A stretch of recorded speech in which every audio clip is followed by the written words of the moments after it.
Kami dari kelompok 4 akan menayangkan video yang bertema lembaga yang tidak menutupi aib. Selamat menyaksikan. Perkenalkan, nama saya Ayumi Divana Zarina, presensi 4. Saya berperan sebagai warga. Perkenalkan, nama saya Cina Nikita, presensi 7. Saya berperan sebagai warga. Halo, perkenalkan nama saya Davian Bagas Pramana, nomor presensi 8. Saya berperan sebagai penjudi. Perkenalkan, nama saya Fahran Anandeva, nomor presensi 9. Saya berperan sebagai bandar judi.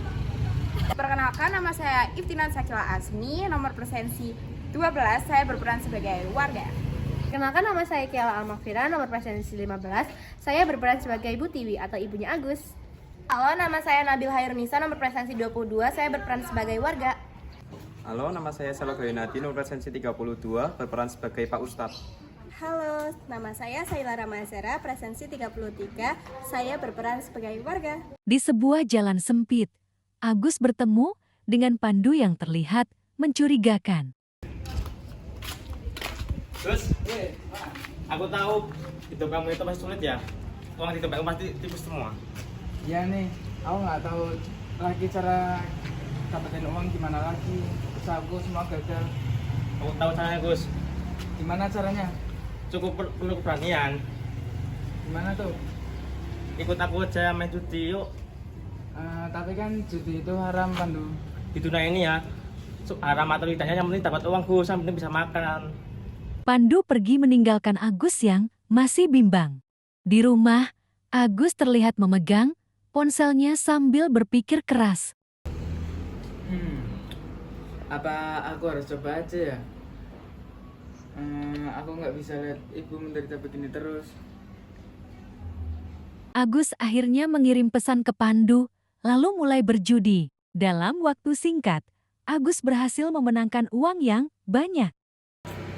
Akhirnya, aku bisa membeli barang-barang mewah buat ibu. Agus pulang ke rumah setelah memenangkan banyak uang dari judi. Ibu Tiwi melihat perubahan pada Agus, terutama karena ia tiba-tiba membeli barang-barang mewah.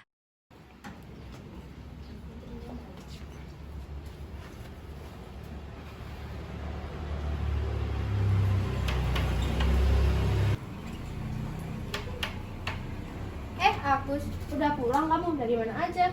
Iya Bu, ini dari rumah teman. Sekarang uang kamu banyak ya? Ibu lihat kemarin kamu beli motor baru. Sekarang banyak barang-barang baru di rumah.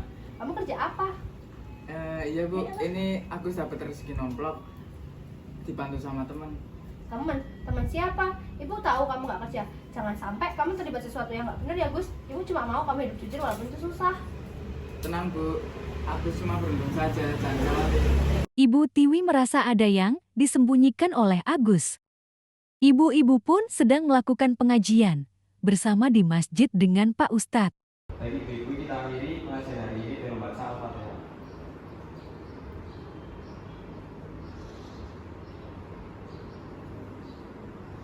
Terima kasih. Wassalamualaikum warahmatullahi wabarakatuh. Waalaikumsalam warahmatullahi wabarakatuh. Akhirnya ibu-ibu pun selesai pengajian dan bersiap-siap untuk pulang. Ibu duluan ya. Ya, hati ya Bu. Ya, makasih Bu. Ya, hati ya Bu.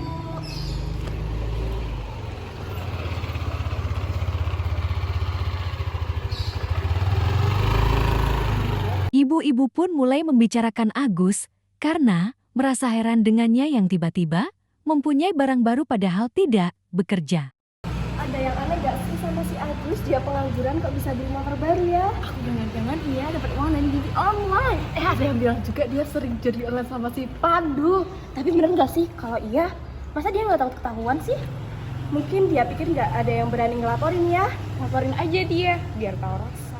Ibu-ibu pun akhirnya melaporkan kejadian ini kepada Pak Ustadz. Pak Ustadz. Itu di desa kita ada yang judi, anaknya begini itu loh, si Agus sama Pandu juga. Rumor ini sudah tersebar luas. Kita harus mengingatkan Agus supaya dia tidak tersesat. Tapi ingat, jangan pernah menyebarkan aib seseorang tanpa bukti. Tuh Bu, nggak boleh. Tapi Ustadz, kalau misalkan dibiarin aja, kampung kita bisa rusak karena judi. Nah bener tuh Pak Ustadz, ya kan ya? Kita harus ditindaklanjutin. Baik, saya akan menangani kasus ini dengan berbicara langsung dengan Agus. Oke, Pak Ustadz. Terima kasih ya, Pak Ustadz. Pak Ustadz datang ke rumah Agus. Agus terlihat gelisah mengetahui kedatangan Pak Ustadz. Assalamualaikum Agus. Waalaikumsalam Pak Ustadz, ada apa? Boleh saya bicara sebentar Gus?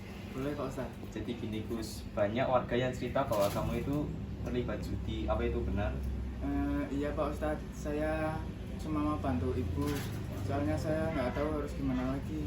Astagfirullah Agus, kamu jangan begitu. Walaupun judi itu bisa bikin kita dapat uang cepat, tapi itu jalannya tidak diridhoi oleh Allah. Saya salah Pak Ustadz. Saya takut sekarang. Saya nggak mau terus begini Pak Ustadz. Alhamdulillah, yang terpenting kamu udah tahu bahwa kamu itu salah. Sekarang kamu tobat ya Gus. Saya akan tobat Pak Ustadz, janji. Bagus.